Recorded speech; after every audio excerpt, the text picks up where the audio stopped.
आखिर जम्मू कश्मीर की उमर अब्दुल्ला सरकार ने रियासती दर्जे की बहाली या स्टेटहुड वाला जो मैटर था उस पर अपना काम पूरा कर दिया है। प्रोटेस्ट दिल्ली के अंदर खत्म हुआ है। लास्ट तकरीब वो कॉन्स्टिट्यूशन क्लब में हुई और वो इसलिए क्योंकि 3 पड़ाव थे, Jammu Kashmir house, Jantar Mantar and after that constitution club. Constitution club में आप एहतिजाज दर्ज करना कह लीजिए, मीटिंग कह लीजिए, कॉन्फ्रेंस टाइप कह लीजिएगा। अपोजिशन ने साथ दिया इस पर जम्मू कश्मीर के अंदर।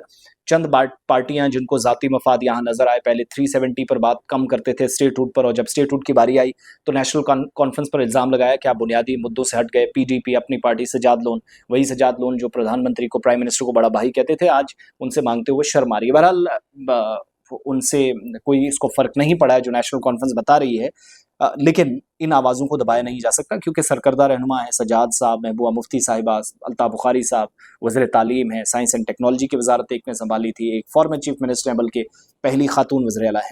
सो आज हुआ ये कि जंतर मंतर पर एहतिजाज की इजाज़त नेशनल कॉन्फ्रेंस को नहीं मिली, लेकिन इसके बावजूद एहतिजाजी मार्च किया गया। बड़ी तादाद में 3 से 4 हज़ार लोग थे।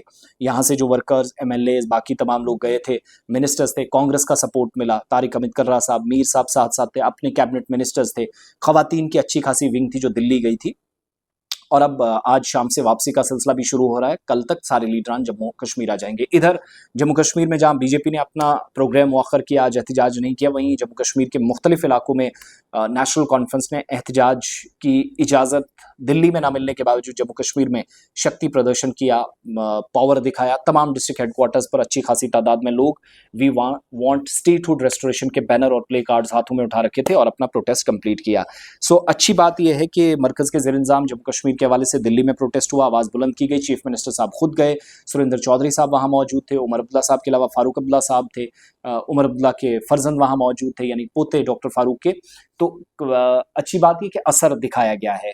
पार्लियामेंट के बाहर स्ट्रीट रोड एक थाना है, वहाँ पर उमर अब्दुल्ला साहब बैठे, जो आपने तस्वीरें भी कुछ देखी होगी, वहाँ पर वो बैठे हुए थे।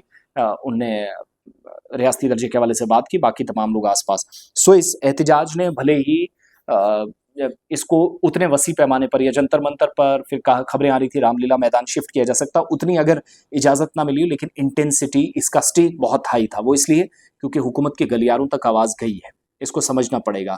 पार्लियामेंट का सेशन चल रहा था, वहाँ पर भी बात हुई, वहाँ अपोजिशन ने शोर शराबा हंगामा किया कि ना आप स्टूडेंट्स की सुन रहे हैं, ना पॉलिटिकल पार्टीज़ की। तो ये कौन सा लोकतंत्र है, लोकतांत्रिक व्यवस्था है, कौन सा डेमोक्रेटिक प्रोसेस है जिसमें आप बार बार दुहाई देते हैं कि वी आर ऑन टॉप, आप अपोजिशन की आवाज़ को दबा रहे हैं। उमर साहब, बाकी तमाम लोग, ये कैंपेन आगे कितनी काम करेंगी, लेकिन जम्मू कश्मीर में अब काबीना में रद्दोबदल होने जा रहा है।